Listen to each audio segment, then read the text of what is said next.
بسم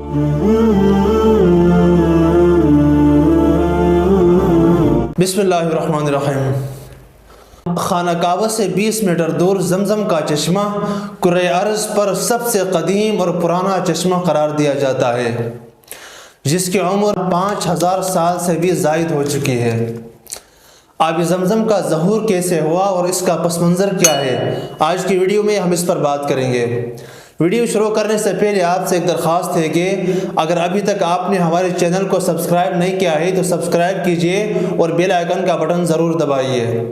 حضرت ابراہیم علیہ السلام اپنی اہلیہ حضرت ہاجرہ اور اپنے شیرخوار بیٹے حضرت اسماعیل علیہ السلام کے ساتھ ملک عراق سے مکہ تشریف لے گئے۔ مکہ پہنچنے کے بعد اللہ تعالیٰ نے حضرت ابراہیم علیہ السلام کو حکم دیا کہ آپ ان سب کو چھوڑ کر ملک شام چلے جائیں۔ جب حضرت ابراہیم علیہ السلام اللہ تعالیٰ کے حکم کو بجا لانے کی غرض سے وہاں سے جانے لگے تو حضرت ہاجرہ ان سے پوچھنے لگی کہ آپ ہمیں چھوڑ کر کہاں جا رہے ہیں؟ تو حضرت ابراہیم علیہ السلام نے کوئی جواب نہیں دیا۔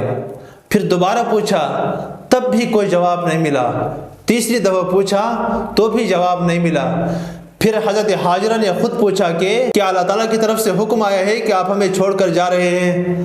تو حضرت ابراہیم علیہ السلام نے تب فرمایا کہ ہاں۔ تب وہ مطمئن ہوئی اور کہنے لگی کہ اللہ تعالیٰ ہی ہمارا محافظ ہے۔ چونکہ ان کے پاس تھیلے میں تھوڑے کھجور اور مشکزے میں تھوڑا پانی تھا۔ چند دن کے بعد یہ توشہ ختم ہوا۔ حضرت اسماعیل علیہ السلام پیاس کی وجہ سے رونے لگے اور اپنی ایڑیاں زمین پر رگڑنے لگے۔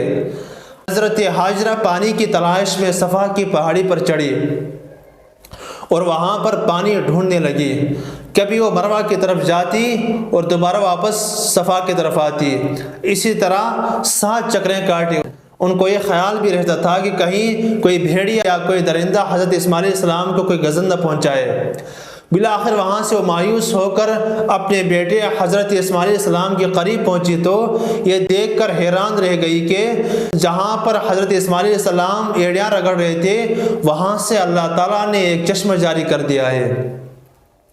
اس نے ریت اور پتھر کی مدد سے وہاں ایک باڑ باندھی اور منہ سے کہتی تھی زمزم، یعنی ٹھہر ٹھہر، اور یہیں سے اس کنویں کا نام زمزم مشہور ہوا۔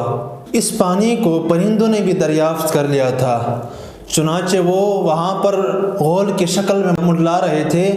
آئین اسی وقت بنو جرہم کا ایک قبیلہ وہاں سے گزر رہا تھا۔ انہوں نے جب دیکھا کہ وہاں پرندوں کا غول ہے تو انہوں نے اندازہ لگا لیا کہ یہاں پر پانی ہے، چنانچہ انہوں نے اپنا رخ اس کی طرف کر لیا۔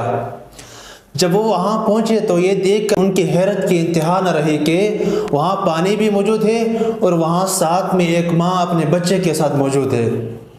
چنانچہ انہوں نے وہاں پر سکونت اختیار کرنے کی اجازت چاہی۔ حضرت ہاجرہ نے ان کو اس شرط پر سکونت اختیار کرنے کی اجازت دی کہ پانی پر اختیار ان کا ہوگا۔ چنانچہ کہا جاتا ہے کہ یہ مکے کی پہلی آبادی تھی۔ کسی زمانے میں یہ پانی بند ہوا تھا۔ پھر اللہ تعالیٰ نے آپ صلی اللہ علیہ وسلم کے جد امجد حضرت عبد المطلب کو خواب میں جگہ کی نشاندہی فرمائی اور کھودنے کا حکم دیا۔ حضرت عبد المطلب نے اپنے بیٹے کے ساتھ وہاں کھدائی کی تو وہاں سے یہ چشمہ دوبارہ ابل پڑا۔ اسی طرح تب سے لے کر آج تک یہ چشمہ جاری ہے۔